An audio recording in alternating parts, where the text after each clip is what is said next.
Peace and blessings. Peace and blessings. Shout out to all my troopers out there, man. Hope all is well. I'm your host, CueBracey, aka Tyrone Bracey. And today, I want to talk about the differences between courting culture versus dating culture.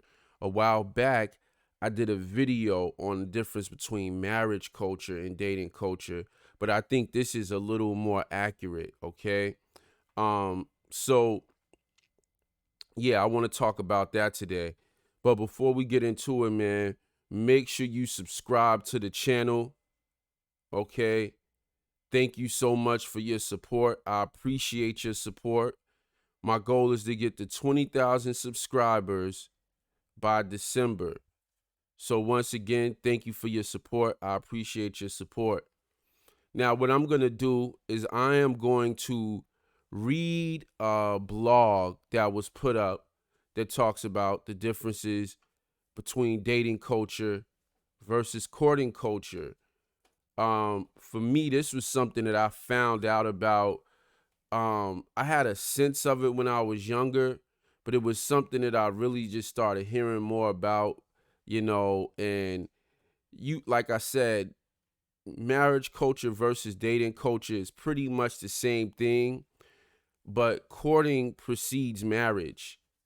And a lot of times we make it seem like dating precedes marriage, but dating is just the hope of getting married. It doesn't precede marriage.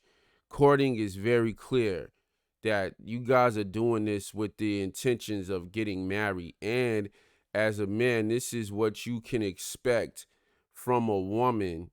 You understand what I'm saying? So without further ado, man, let me start reading this though. Courting versus dating, the difference. Um, Let me see something. Okay, I'm good. I am 19 and I live on my own. My dad says that he doesn't want me dating a bunch of guys and keeps saying I should court. What is courting, and is it really that much different than dating? Answer: courting is to dating as hot is to cold. They are on completely different sides of the relationship equation. One has a very specific end from the beginning, and the other has no clear purpose or intention. Well, dating does have a clear purpose. It's to have fun, to explore your sexuality, sexual liberation. I firmly believe that courting is the best vehicle in which to place any romantic relationship because it eliminates the confusion too commonly found in dating. My husband and I courted before we married, and it gave us a very different mindset as we got to know one another. To use another analogy, dating is like a comma, whereas courting is like a period. This means that dating presents a man and a woman with a number of potential ends to their relationship, whereas courting only has one: marriage. Courtship is not just an act, it's a philosophy. The philosophy believes three things: parents should be involved in their children's relationships, any relationship worth having will result in marriage, sex is a privilege for those who are married. Obviously, these three concepts make courting unpopular with mainstream society who seek to make their own decisions without input from parents who do not believe the relationship have to result in marriage and who believe sex is just a recreational activity. Dating is society's answer to a dislike of courting. Dating is popularized in the film industry with such programs as Sex in the City, Desperate Housewives, and Girlfriends. In these programs, men and women never discuss marriage, and yet they have no qualms about playing house. This is the culture that a dating mentally this is the culture that a dating mentally creates. Dating people view the relationship through a temporal lens. The future is often not discussed, and if it is discussed, an argument usually results. In my opinion, it is pointless to act like you are married if you do not plan to get married. Dating is getting the milk without buying the cow. Dating relationships are started without any consultation from parents. Often, this is a tactic used because the man or woman knows the parent would not approve of the other person. courting integrates parents into the very core of the relationship. I always tell you guys, what is marriage? Marriage is two families coming together. A lot of times we like to make marriage about the two individuals. But at times, one of the reasons why, like so many problems happen today in relationships is because those relationships don't have a lot of parental involvement. And guess what? I will say this, as much as it could be the children, it's also the parents. As much as it's the children, it's the parents. The children might actually want advice on how to maneuver versus uh just going out there figuring out on their own. They want to look to their parents and say, "Mom and Dad, how do I do this?" But a lot of parents take a hands-off approach on a lot of things in life. And I think this is the residual impact of the dating culture, is that it's a very hands-off approach in life. We have a very hands-off approach to being a mother.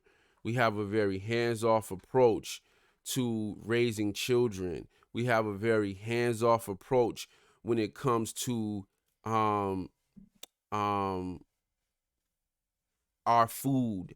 When it comes to everything, we rather give our children over to Hollywood, pop culture, the streets, the school system, the daycare, what we call indoctrination camps.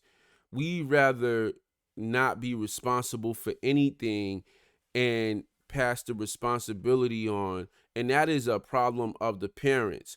So when you have passed on the responsibility for your kids to think and do and behave however they want to, when they get 17, you're dealing with a monster that you created because you did not have a hands-on approach when they were in 4th grade, 5th grade, 6th grade, 7th grade, 8th grade. At best, you were just trying to catch them when they were slipping up to put them on the right path, but you didn't have a hands-on approach.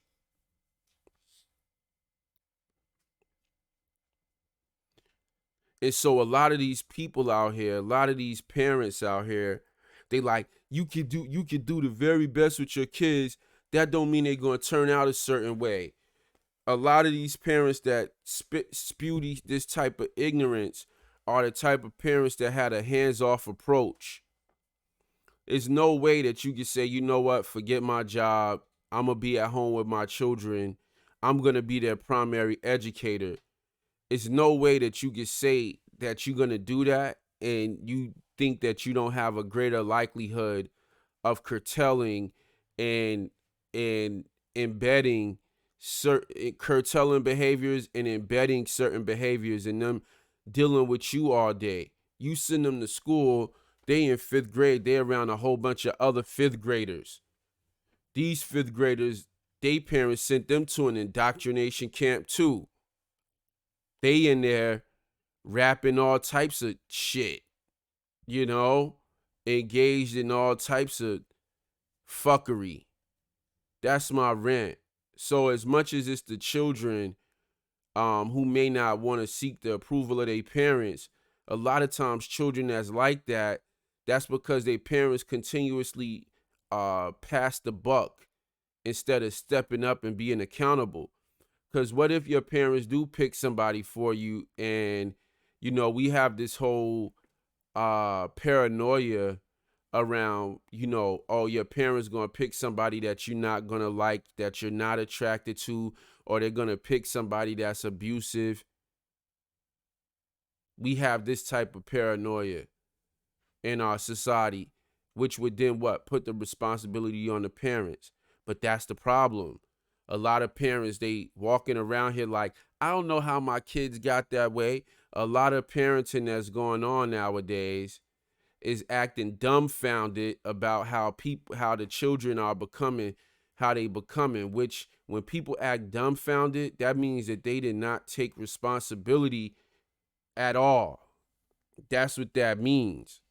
And so, like I said, and this just spills over into everything else. Anywho's, let me keep reading. Courting integrates parents into the very core of a relationship. From the moment the man and a woman decide to move toward a relationship, the parents are brought into the picture and allowed to give their opinions. If parents disagree with the relationship cannot proceed. I can hear some woman say, I can't introduce so and so to my daddy. He would never approve of him.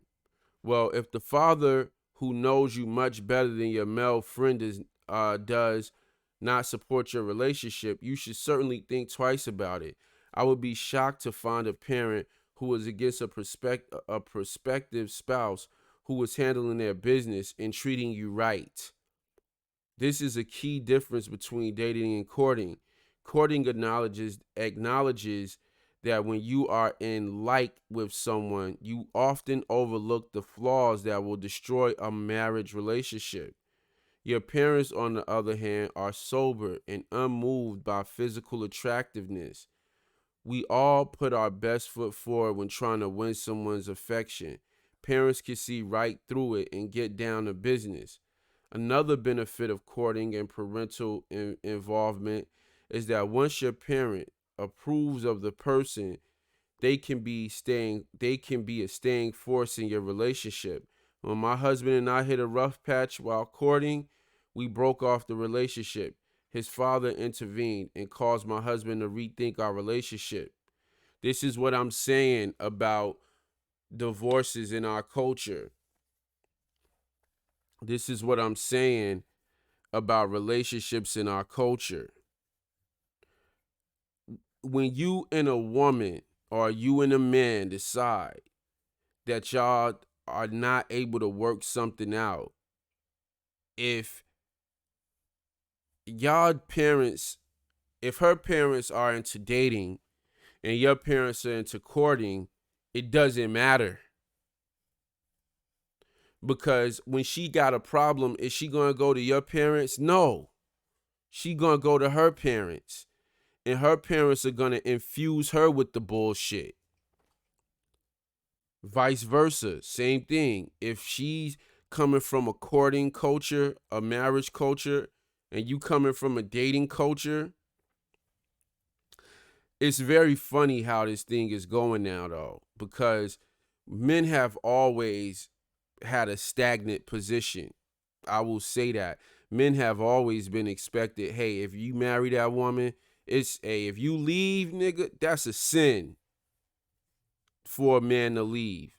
And so a lot of men, whether they come from a dating culture or a courting culture, just because our whole honorary system and because of our sacrificial, how we are seen in society as like a sacrificial lamb, a lot of people say, hey, whatever's going wrong, just grin and bear through it.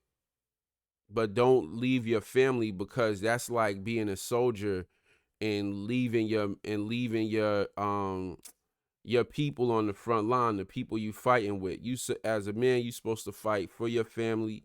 You supposed to be willing to die for your family, and you supposed to be willing to go through it, even if it means that you kill yourself as a man in the process, from stress, from heartbreak, or whatever. So a lot of divorces that's happening is because the woman's going to her family. Let's just keep it funky. And a lot of women are in the dating culture. They're not in the courting culture. They want to go back and forth. That shit ain't gonna work. You, if you in the courting culture as a woman, you a virgin. If you not a virgin, you ain't courting no more. You already done. You in the dating culture now. So every man that you get with, you're gonna have to try to convince him that you worth courting. You know, And that's the manipulation. That's where the manipulative behavior of women starts. Because in this whole world, the only time women really have the power to manipulate in such a way is in romantic relationships, or inside of the idea that they can that romance is a possibility. Anywho's, uh but like I said,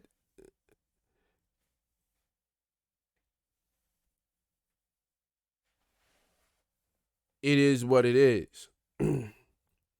Now, when it comes to like what she's saying about the parents stepping in, that's good before you get married, but most men are not gonna wanna most men are gonna look for all of the outs in the beginning, period. Because we don't want to make a wrong decision. And so our parents would have to intervene, because we basically saying, yo, I'm about to buy this for the rest of my life. I'm buying this for the rest of my life. Is she worth buying? Is she worth it? So that's how God's going to look at it in the beginning. So if God's, like I said, yeah. So, anywho's, I have no doubt in my mind that if we had been dating, we would not be married today. I would define courting as a purpose-driven romantic relationship, whereas people enter into dating relationships without ever discussing expectations. When you enter into a courting relationship, both people know they are heading towards marriage. I tell you what, when I get in my car, I like to know where I'm heading, especially with gas prices so high. You should be just as disciplined when it comes to your relationships. Your time is valuable. Don't waste it. So that's pretty much the difference between the dating culture. And like I said, even in that, one of the things that I saw was most of the meetings that the man and the woman have are in public. They're not in private. They're not talking to each other without other people around. That means, you know how y'all say Netflix and chill and all of that? What this means is that you can say, yo, come over and watch Netflix, but the parents there too. Y'all all watching Netflix. Y'all all watching Netflix. You talking, y'all eating dinner, y'all all sitting down eating dinner. You know? There is no uh private time like that. And like I said, with all of this age of consent and things of that nature that people are talking about, um, it's just more results of the dating culture eating itself alive. The dating culture cannot survive. Instead of dating coaches, we need courting coaches, because since parents don't want to have the responsibility, since parents don't want to have the responsibility of dealing with their children romantic relationship. And when I say this, I'm talking about, I have talked to parents that really have a hands-off approach, and their children are going into that time of their life, and the parents have a hands-off approach.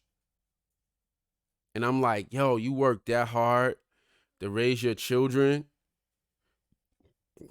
and you willing to just, because these are some good parents that I'm talking about, but when it comes to this, they like the opposite of parents that have a completely hands-off approach on everything. These people had a hands-on approach with everything, but now they got a hands-off approach with dating, and I'm just like, what? It really is just like, I understand, because it's not something that we talk about a lot in Black culture or in American culture, but I definitely think it's the way, right? It's the way. And because, like I'm saying, courting coaches I think it's important. They have a show on TV called Married at First Sight. Only like 3 couples actually got married and stayed married because they have went to the extreme of they don't even let the people court. They just let the people get married as soon as they see each other, and then they figure everything out. There's no family involved, no nothing. It's actually, the show started off intriguing. But then once I realized that only 3 people stayed married, I've said the show is the most idiotic, stupid idea I ever seen in my whole life.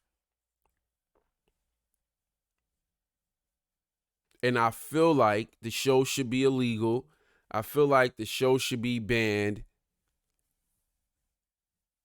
I feel like these people should be sued because at the end of the day, when these people get married at first sight, if they decide to get a divorce, it shows up as a divorce.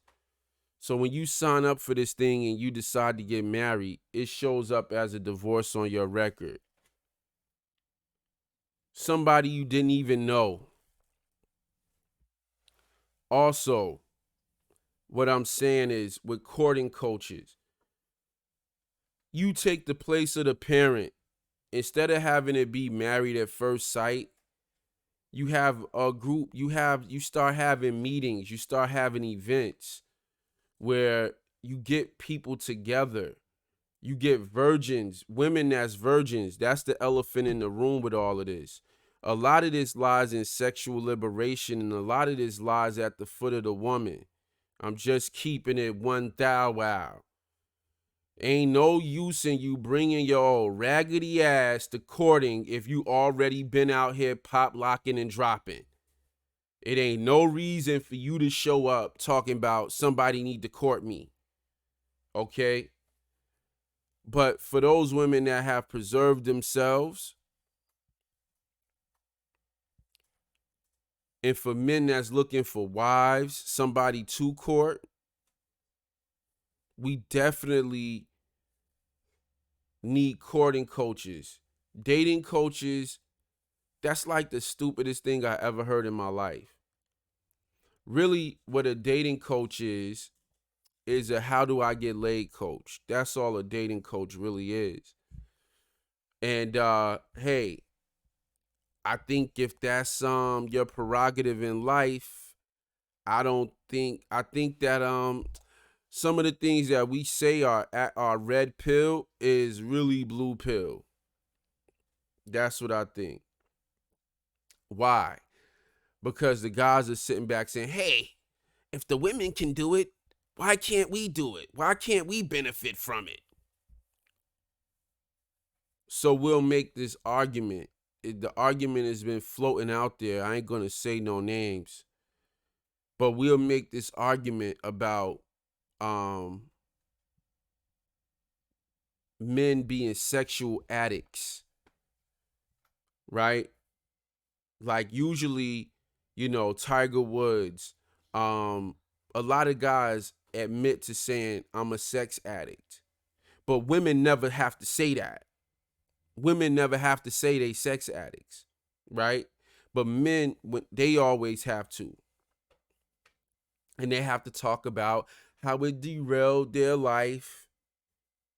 Meanwhile, the women are sitting over there holding up their whole card like a badge of honor, like they just won the 2021 Olympics, right?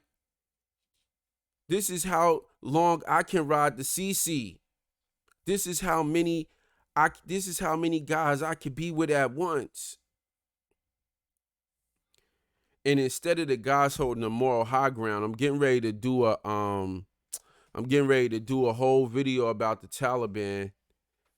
Instead of the men holding the moral high ground saying that's unacceptable, men say if women can hold up their whole card with a badge of honor, why can't men hold up their whole card? And this is once again Adam and Eve. If you pretty much to me, as we go deeper and deeper down the blue pill rabbit hole, the red pill rabbit hole, if you just take the analogy of Adam and Eve, if you blue pill, if you say Eve doing something, therefore you can do it. That's like the epitome of what blue pill is. And there's too many men out here that's looking at women as envious and get mad when the treatment is unfair instead of realizing that you shouldn't condone any of that, period. Anywho's, if you would like to support my work, like, share, subscribe, leave a comment below, and we'll be back in here with more videos for y'all. Peace.